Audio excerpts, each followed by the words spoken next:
All right, Scott Hilton, Scott Talks. We're going to do a quick, not super professional, but quick. We're just going to do the basic maintenance. There we go. To get you going on Friday, set your alarm on your phone. It's time to pump the tires up. And you're going to oil the chain. I've pumped the tires up. I've got this little old pump, not the best in the world, but it's okay. I've got a little marks set so I can see with my pressure gauge 60 and 40 for my two different bikes, so I can see it from a distance. Got my glasses on. These are my bike riding glasses. They're cheap. Got them at Walmart in case I do a fall. They're pretty solid. They're all right. I've done that to get that out of the way. What you do is you pedal backwards. Get you a screwdriver and put it over here on this little gear and get the grits off. Clean that sucker up a little bit. And it wasn't too dirty, so that worked out well. Got another one over here. Let's clean, get some grit off.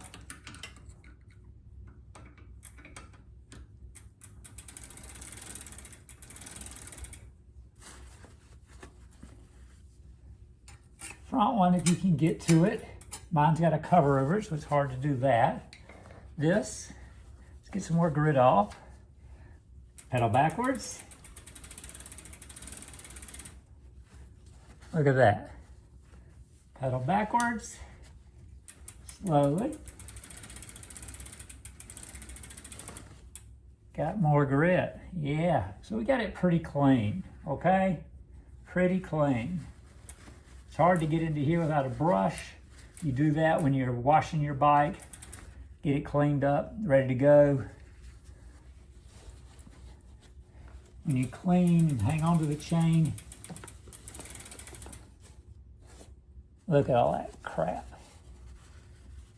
Yeah. Let's get a lot of this goo off the top, because that's where your oil's gonna go. Goo. Goo, goo, goo. Flip it over. Don't have too dirty of a hand doing this. Look, I get little marks on my tire doing that. Now, dry lube. I'm in Florida, so we have sand. Dry lube is good. If it rains all the time, use the wet lube, okay? Now, it rained today. It's rained today, but that's okay. Now, we're gonna put it right here at the top of this chain and wheel. This is a quick one. This isn't a drop by drop that you see in the other videos, okay? Just right there. Let's see if I can do it this way. Oh, it's dripping. Right there. Can you see it? It's gonna drip as we go backwards. Just a little drips.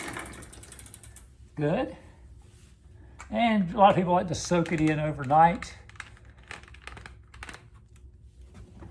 For the demo, we're not doing that, of course. Oh no, my sheet here just fell. Now, so I've just got Finish Line. It's just a nice brand. So once it soaks overnight, you can leave your stuff out. That way it'll remind you when you get ready to ride, you leave the paper towel out, you got your little oil, all your stuff is in the way, and you're like, oh yeah, I gotta wipe my chain off. The oil goes into the little, you see the little bolts that go in the middle of the chain? That's where you want it to go, in between that bar, inside the chain. You're not trying to oil the whole chain. That's why people put it on drop by drop by drop. This is a quick one that we're gonna just go. We're gonna clean, we'll pump the tires up, clean it a little bit. You're supposed to clean it right after your ride. Check these little guys, get the gook and gook off best you can, wipe your chain down. But this Friday, this is your Friday quickie. Have it on your thing, you roll it around a little bit. Oops. Almost got my hand all greasy. hand sanitizer is great for that because it has alcohol in it.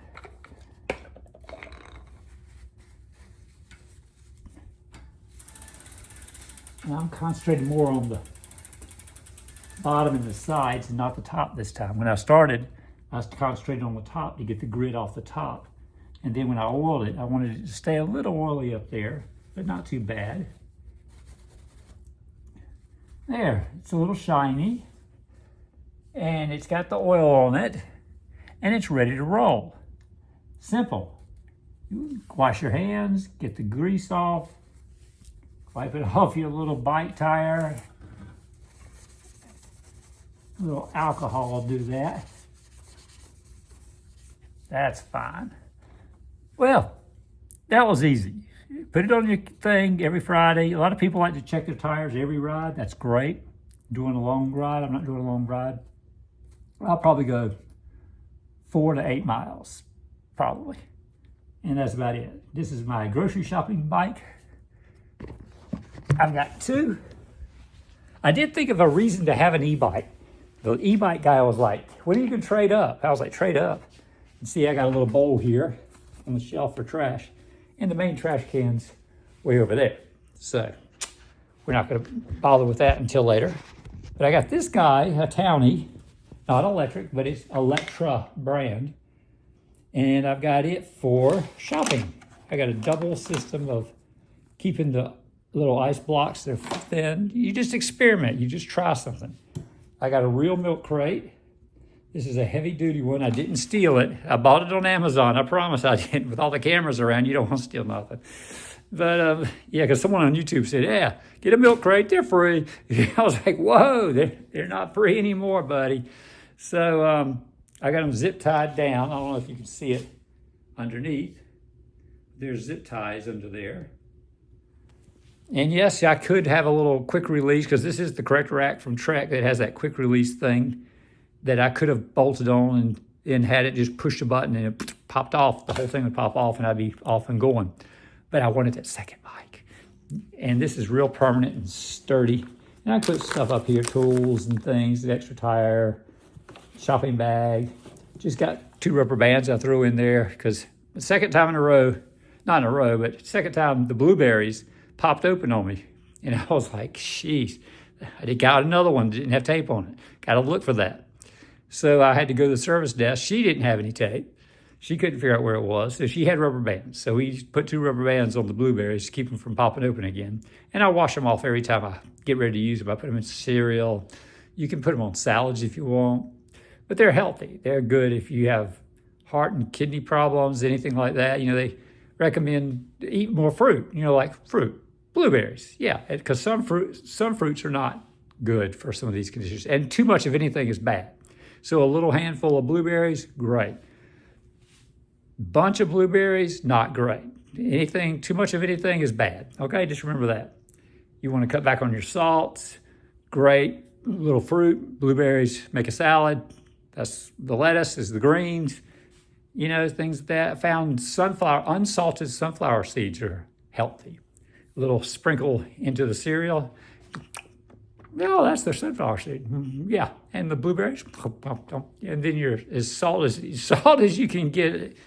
And you're like, oh my gosh, between Cheerios and Corn Flakes. But generic brands, a lot of time, those versions are a lower salt if you can find the right ones. And so look for that. And some of you have potassium and phosphorus limitations. Look for those. Look for that. Any word with, it looks like the word potato, potassium. Oh, you're like, oh, what is that? Potassium. I found potassium chloride in the water at McDonald's. I was like, this Dasani brand. I was like, really? In the water? But Burger King's didn't have it. And I was like, well, cool.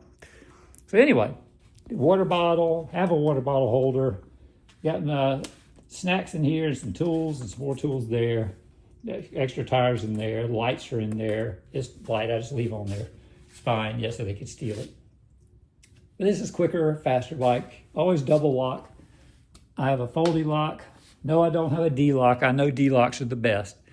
But I have to get it around poles and trees and different things that, you know, I find when I get to Walmart Marketplace, there is a bike rack at Publix. I had to put some super glue on the bolts because it was just one of those bolted together bike racks. It wasn't a permanent bar in the concrete that goes up and around. It was just drilled into the concrete with bolts, and then bolts that held the bars on. I put super glue on those suckers. And then a week later, somebody must have had a scooter or electric bike or expensive bike somebody wanted, and they were trying to steal it and they couldn't. They literally bent the bolt because I put glue on it so they couldn't unscrew it. But that's all they got to do is walk up with a little wrench and go, burp, burp, burp, burp, unscrew it, take the bolt out, take the chain right off the thing, and just throw the bike in the back of a pickup truck or in the car, the trunk of the car, whatever, and go. That's all they got to do. These are crappy.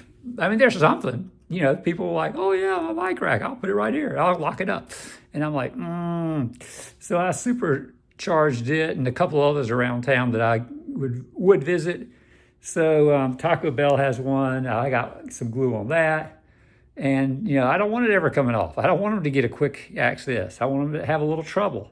You see I have an orange. Both of them are orange. I got orange in there. And the chains, I have a 4.25 length chain up here in Decatur brand. I had the 3.75 length, and I just had too much trouble getting it around things. I didn't want too much weight, too much length. It was okay if if the pole was here, and you have to lean the bike over to get to the tree or pole, and it's right there, and hook it around. That's great. It can float a little bit off the kickstand. That's fine because it's got cloth on the chain, and it'll be fine if it's not windy, super windy or something weird like that. But I know a big D-lock going around something is really tough to cut. But I saw a video on YouTube, and I still think D-locks are the best. But I saw a video on YouTube in England, I think.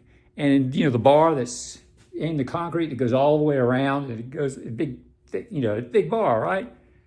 The guy used the circular saw on the bar instead of the D-lock and lifted the bike out and cut through the bar. And I was like, if someone was asking him, what are you doing, man? What are you doing? And he just looked at him like, go away or I'll hurt you. And I was like, good gosh. And no one stopped him. And he just took the bike and left. And I was like, jeez. So they can get any bike. But you want the opportunist. The professional will get any bike. The opportunist is the one to worry about. Homeless people they need a bike, and they'll take your bike. If you just park it real quick and run into the 7-Eleven or whatever, they'll be sitting around and walk by and grab it and ride off. That's just it. Cable locks are easy to cut. You get those bolt cutters and cut that cable, and boom, you're gone. So at least this puts up a fight. And having two locks, like the Foldy usually goes on the frame and the back tire to hold that, because that's expensive right there. I used to have a cable that I would carry on this that was for the front tire, but I don't really worry about it too much. If someone stole my front tire, I'll get another front tire. But I'll be walking home. But, I'm not far away. If I had to, I'd get an Uber XL and get that. So, there's always that. And I got the same mirror on both bikes. Got that on Amazon. Got a little bell, that conch. This one I got too big. But the solution was to put it on the grip, and the other one's the right size, so it goes right here. You have to have just a tiny little space between those bells so they ring. If you touch it against something else, it'll go clunk, clunk. You have to give it a little air to give a good ring. But I got one on the other bike too. And there it is. And the little drink holder is great. I got the water bottle holder on both bikes. And I got this for like drinks at McDonald's. You could just put a coffee drink here if you want to, or Starbucks. Or you put your snacks here. You can throw them in here. Oh, I have a protein bar here. It's nice to have I got a cookie one time, and I got a clip. See my little clip? Those little guys? Got a clip. Because when I got the cookie, I was like, I wish I had a way to clip this closed. So got a clip for both bikes. That way, if I get those cookies again, or some kind of chips or something that you have to open and then you want to close it, you know, and put it in your little goodie bag, you can close it, put it in the goodie bag. And if you want to open it, you just pop it open real quick and put the clip back here or over here or wherever you want to put it, or on your shirt, and just and go down the road.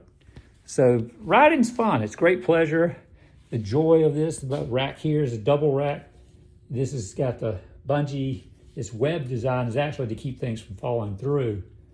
And then I filed this down just a touch because it was gripping a little too good, making it a little hard to get it off. And I got these guys. These are good for helmets. You can lock your bike too. You know, if you're like really in a hurry and you want to give it a quick lock it up and not have someone ride off with it right away, even though you're leaving it just parked, you can just click it with one of these guys. But I use it for the helmet. The white helmet I've got from Trek is more expensive. The green one was actually an accident of the color. I'd got a bright yellow, it didn't fit. They gave me another one. I'm looking at it from the insides like this, tried it on, didn't look in the mirror, really wasn't. I just needed a helmet for this guy because I was getting back into biking and hadn't done it in a while. And the old bike that I had a funny noise to the brakes. And I was like, what is that noise? And the guys at the shop were like, it was a folding bike. It was an old folding bike an uncle of my wife had. He passed away and they inherited, and it was in her parents' place. And I was just riding it for a while. And he says, your wheel's warped. He must have crashed it or something. I was like, oh, so that's why it's bouncing against the brakes, because, you know, the little rim brakes, it was bouncing against those brakes. And I was like, oh, and I was really wanting to get a bike. And I was looking around, but I wasn't in great shape. I'd had hernia surgery, emergency gallbladder surgery, all this good stuff. I was out walking again. And I was getting around the block, started walking around the block, and then I got a little further and a little further. And I got to a point where if I'd usually do a mile, but I could go 3 miles. I could go around three. I had my own pattern, stay close to home, you know, because if you get out and about and you suddenly, you got to go to the bathroom or you get tired, or you can shortcut through a bunch of yards and you're home, you know, you can cut through. So after getting about pretty good at 3 miles, I was riding the bike a little bit, and there was a trail nearby, and I would ride on the trail a little bit. And they said, you know, there's a street, highway way down, a couple miles down the road, and it's got a bike stop where you can go to the bathroom, you can stop under picnic tables, and it's got an overhang. Oh, really? This was Spring Hill, Florida. And I was like, cool. And I was like, I've got to get down there. So I took a nice, cool day and rode and checked my GPS on my Google Maps and rode some more. And there it was. And I was like, well, cool. And picnic tables on the way, on the trail. There were several picnic tables. So I was like, cool. Stop and take a break. And got down there, and I was almost at the road. I looked at Google. I said, oh, and then there's up this road, there's a McDonald's. Yeah, I know this road. We've been on this road all the time, Cortez. And I would go up the road to McDonald's and sit and have an iced coffee or lunch or something and get back and maybe stop over at the Dunkin', different things like that. You know, now doctors like, stay away from coffee, maybe a decaf once in a while. That was the lecture I got. Occasionally. I said, what's occasionally? Now, I couldn't get a straight answer what occasionally might be. They didn't want to commit to anything. They just didn't want to be having caffeine of any kind. So that's chocolate down the drain.